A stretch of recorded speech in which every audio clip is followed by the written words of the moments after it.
안녕하세요. 라이프업입니다. 오늘도 구독자님들께 좋은 정보 전달해드리기 위해서 촬영을 시작하게 됐습니다. 연일 프로 국내 최저금리로 버팀목 전세대출이 있다고 하는데요. 맞아요. 네, 요것 좀 알려주세요. 요즘에 제가 현업에서 중개 업무를 하다 보니까 그 버팀목 대출에 대한 궁금증과 관심들이 많으신 것 같아서 제가 오늘 말씀을 드리도록 하겠습니다.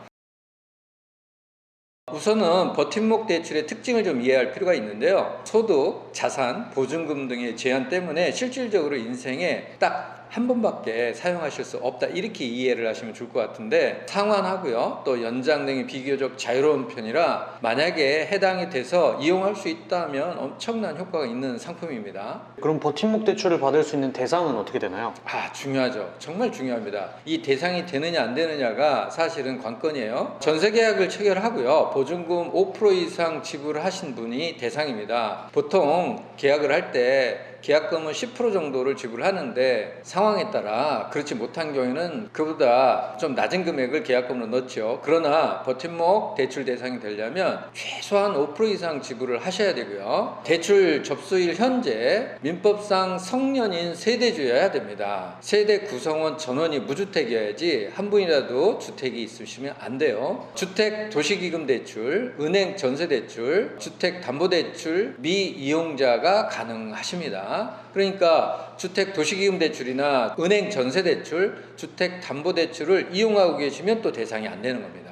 자, 그 다음에 신청인 하고요 배우자 합산 소득이 5천만 원 이하여야 돼요. 그래서 혹시라도 합산하셔서 5천만 원이 넘어가는 경우에는 해당이 안 됩니다. 그리고 신청인하고 배우자 합산 순자산이 3억 6,100만 원 이하여야 됩니다. 요거는 기준이 2023년 기준이고요. 이게 또 매해 바뀔 수가 있습니다. 그리고 연체나 부도 등의 기록이 있는 경우에는 또 대상이 아쉽게도 안 됩니다. 그런 기록이 없어야 되고요. 대출 접수 현재 공공임대주택에 입주하고 있지 않아야 됩니다. 그러면은 버팀목 대출을 신청하는 시기는 어떻게 되나요?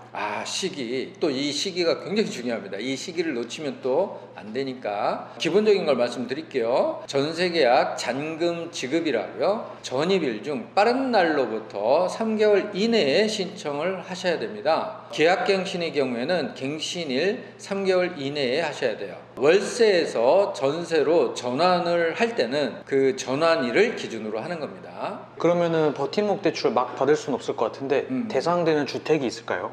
주택이 있죠. 이 또한 엄청나게 중요합니다. 전용 면적 85제곱미터 이하입니다. 수도권 제외한 도시지역이 아닌 읍면 같은 경우는 100제곱미터 이하인데, 이게 흔히 우리가 얘기하는 국민주택 규모라고 얘기를 합니다. 흔히 아파트로 얘기하면 한 34평형을 얘기를 한다고 이해하시면 됩니다. 또는 채권 양도 협약기관, 예를 들면 LH나 SH를 말씀드리는 겁니다. 이런 기관 소유의 기숙사가 해당이 되는데요. 호수 구분이 있고 그리고 전입신고가 가능한 기숙사여야 되는 겁니다. 주거용 오피스텔 같은 경우에 85제곱미터 이하, 쉐어하우스 같은 경우에 면적 제한은 없어요. 임차 보증금이 일반과 신혼 같은 경우에는 수도권 같은 경우 3억, 수도권 외에는 2억 원, 2자녀 이상이 있으시다 그러면 수도권은 4억 원, 수도권 외에는 3억 원, 이렇게 보시면 될 것 같습니다. 그럼 버팀목 대출의 대출 한도는 어느 정도인가요? 대출 한도는 호당 우리가 봐야 되는데요. 일반 가구 같은 경우에 수도권은 예를 들면 서울, 경기, 인천을 말씀드리는데요. 이런 거는 이 지역에서는 1억 2천만 원이고요. 수도권 외에는 8천만 원입니다. 2자녀가 있다 그러면 수도권은 3억, 수도권 외에는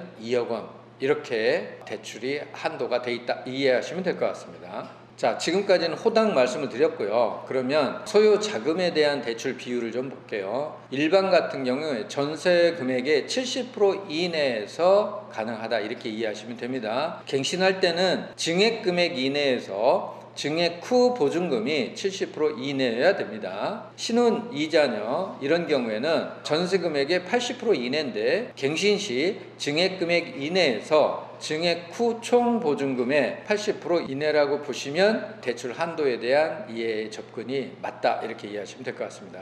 자, 이번에는 담보별 대출 한도에 대해서 말씀을 드릴게요. 제가 지금 말씀드리는 3개 중 작은 금액으로 산정한다라고 이해를 하시면 됩니다. 그 3개 중 첫 번째는 한국주택금융공사인데요. 보증금 7억, 서울, 경기, 인천 이외에는 5억 이하, 보증금 5% 이상 지급한 세대주 일것, 본인 플러스 배우자 주택 보유수가 1주택 이내여야 됩니다. 본인과 배우자 합산 3억 이하여야 되는데요. 투기지역이나 투기과열지구 내에 있는 아파트 소유권을 갖고 있지 않으셔야 되고요. 보증 대상물이 노인복지주택인 경우에는 노인복지법에 정하는 입소자여야 한다는 겁니다.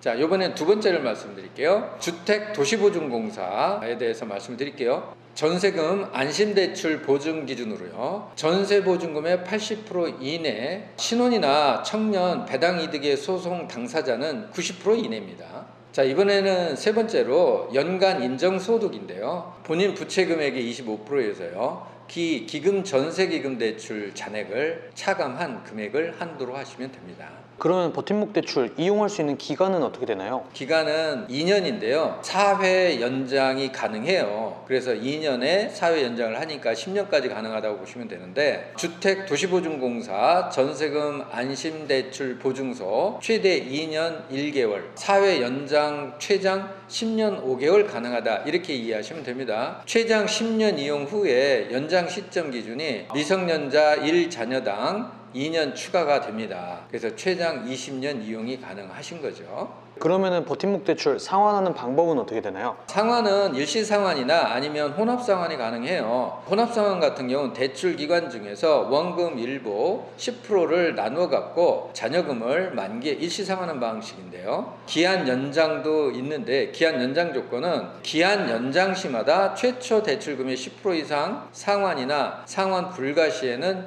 연 0.1%의 금리를 가산해서 적용하시면 됩니다.